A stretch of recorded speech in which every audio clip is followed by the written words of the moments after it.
فلسطین کے اندر جو حالات ہیں ہم تمام پہ ظاہر ہیں، 3 مہینے سے اوپر ہو چکے ہیں، ظالم یہود نے بمباری نہیں روکی اور ہاتھوں کا لقمہ تک چھین لیا، ہر قسم کے راستے بند کر رکھے ہیں، اور کوئی دنیا کا عقل مند، چاہے وہ امریکہ ہو، چاہے وہ یورپ ہو، چاہے کوئی بھی ہو، دنیا کا کوئی عقل مند اس کو نہ دہشت گرد کہہ رہا ہے۔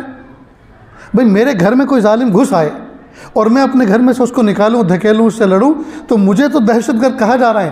وہ جو قبضہ کر رہے ہیں وہ سب ان کے پاپا ہیں، وہ سارے کے سارے ان کے پیارے ہیں۔ کوئی اس کو اس یہود ناعاقبت محمود کو کوئی دہشت گرد نہیں کہہ رہا، کوئی اس کی انکوائری نہیں بٹھا رہا، کوئی اس کی جانچ پڑتال نہیں کر رہا، کوئی اس پر پابندی لانے کی بات نہیں کر رہا، لیکن ساری پابندیاں اپنوں پر ہیں۔ کس پر؟ اہل ایمان پر، چاہے دنیا میں کہیں بھی ہوں، چاہے دنیا میں کہیں، ساری دنیا میں دہشت گرد نام رکھا گیا ہے مسلمانوں کا۔ یہ کسی اور قوم کو دہشت گرد نہیں کہا جاتا، وہ چاہے جتنا ظلم کریں۔ یہ دہشت گرد میرا اور آپ کا ٹائٹل ہے، کہو دہشت گرد، ہم سب کے سب دہشت گرد ہیں۔ اور معلوم ہے دہشت گرد کسے کہتے ہیں؟ دہشت گرد تو ظالموں کو کہتے ہیں، اور مجاہد کسے کہتے ہیں؟ مجاہد اس کو کہتے ہیں جو ظلم سے بچنے کا اپنا کام کرے۔ کسی نے پوچھا حضرت مولانا سجاد صاحب نعمانی دعوت برکاتہم سے، کسی جرنلسٹ نے، کہ دہشت گردی اور جہاد میں کیا فرق ہے؟ کہ دہشت گردی کو جس چیز سے ختم کیا جائے اس کو جہاد کہتے ہیں، دہشت گردی کو جس سے ختم کیا جائے اس کو جہاد کہتے ہیں۔ لہٰذا اسلام میں جو مجاہد ہیں، جو اپنا دفاع کرتے ہیں، ڈیفینس کرتے ہیں، ان کو بوڑھوں پر، کمزوروں پر، عورتوں پر، مذہب کی مقامات پر، مذہبی لوگوں پر حملہ کرنے سے ان کو منع کیا گیا۔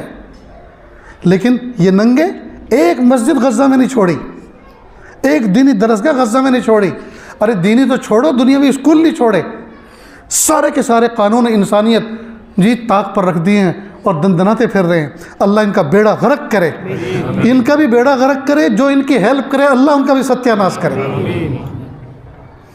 یہ دل دکھ چکا ہے دوست۔